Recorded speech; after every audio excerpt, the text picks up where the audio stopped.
Welcome to This Explainer. Today, we're going to take a journey that honestly might make you question the very ground you're standing on right now.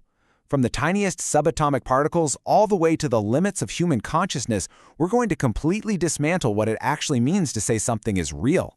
So let's start here. Is your past real? I mean, if I asked you right now to undeniably prove that your history, your childhood, or even just what you ate for breakfast yesterday actually happened, could you do it? You'd probably point to photographs, or maybe ancient fossils, or just your own memories. But how do you know for absolutely sure that those weren't just perfectly fabricated and planted into your mind a mere moment ago? It's a deeply unsettling thought, isn't it? And what about the present? We spend hours upon hours every single day online. But we tend to have this baked-in assumption that what happens on the internet, out there in the digital world, is somehow, less real than our physical lives. But is an online friendship fake? Is digital money somehow less impactful than physical cash? We're going to challenge that assumption right now. Ultimately, all of this leads us straight to the ultimate Socratic question. Does the universe exist without you? Does reality even require an observer to exist at all? Or is the universe basically just a stage that only renders when you're actively looking at it? Well, to figure that out, we have to look at the very foundation of matter itself. Part 1. Quantum physics gets personal. Okay, let's dive into this. Because when we try to find a solid, objective, foundational reality, we quickly learn that the whole thing just falls apart at the very micro subatomic level. To really understand how, we need to look at cubism, or quantum Bayesianism. This is a fascinating theory championed by the physicist Christopher Fuchs. Now, in traditional quantum mechanics, there's this infamous wave function collapse, where a particle exists in multiple states until it's observed. But cubism? It says that this wave function isn't an actual physical thing out there in the physical world. Instead, it's just a subjective reflection of an observer's ignorance. The collapse is literally just you updating your personal beliefs when you get new information. And that is a massive shift.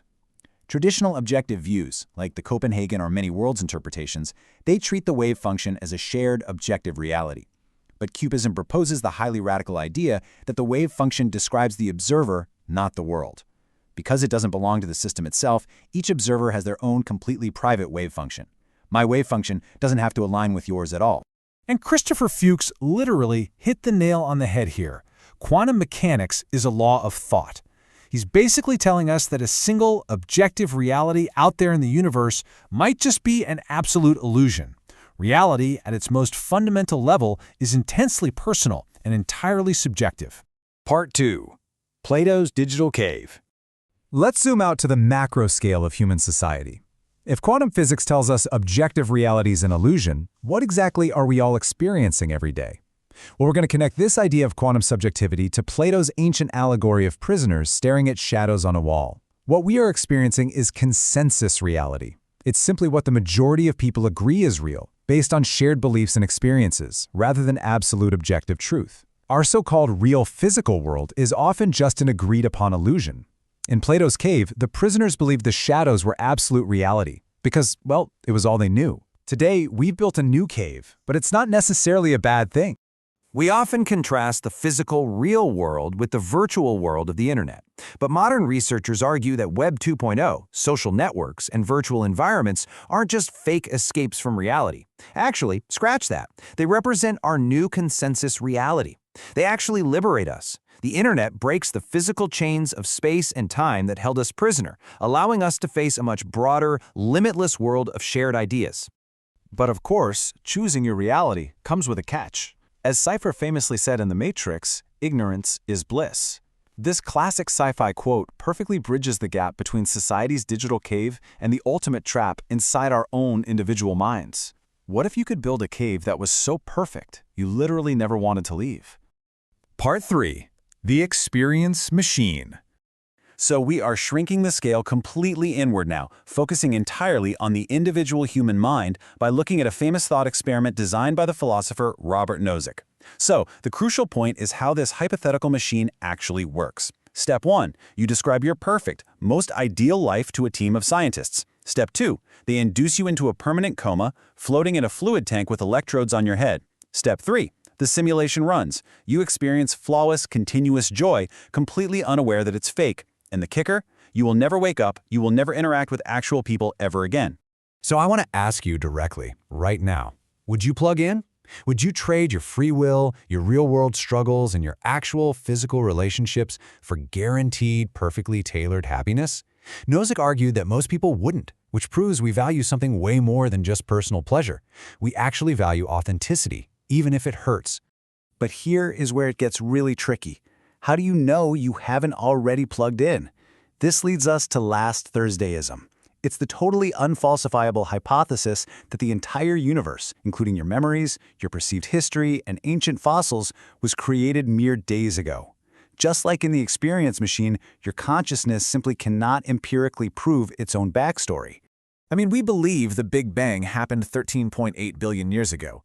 We believe dinosaurs went extinct 65 million years ago. We believe we were born decades ago. But what if all of that, every single piece of evidence of age, including the memory of your first kiss, was perfectly fabricated and uploaded into your brain last Thursday?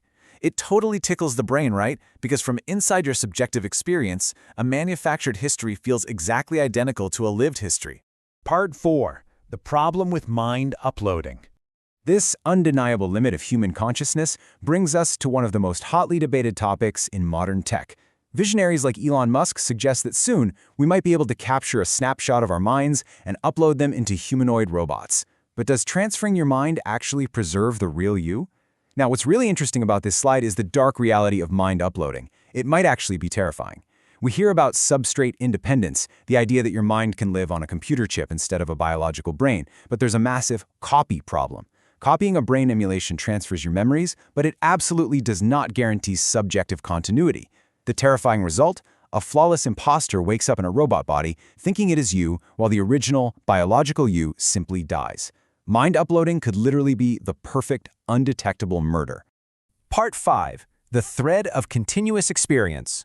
If we can't trust an objective universe, if our realities are just consensus illusions, and if we can't even prove our past is real, what do we actually have left? Well, we have the thread of continuous experience. Reality isn't about perfect physical copies or objective substrates. It is entirely about unbroken subjective persistence, uninterrupted flow over mere resemblance. This is absolutely crucial, and it's what you should take away from this explainer today.